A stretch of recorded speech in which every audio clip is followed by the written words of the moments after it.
Sa pamilya namin, pag hindi ka doktor, hindi ka engineer, hindi ka lawyer, iba ka. Ako, pinili ko yung content creation. Hindi naman ako nagsisisi.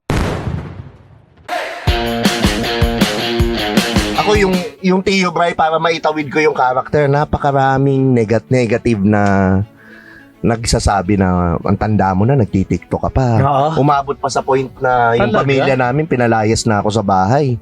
No, kasi sa pamilya namin, pag hindi ka doktor, hindi ka engineer, hindi ka lawyer, iba ka. Oh. Hindi naman nila sinasabi yun, pero ganun yun. Mhm. So may umabot sa point na puro kabastusan ginagawa mo sa internet.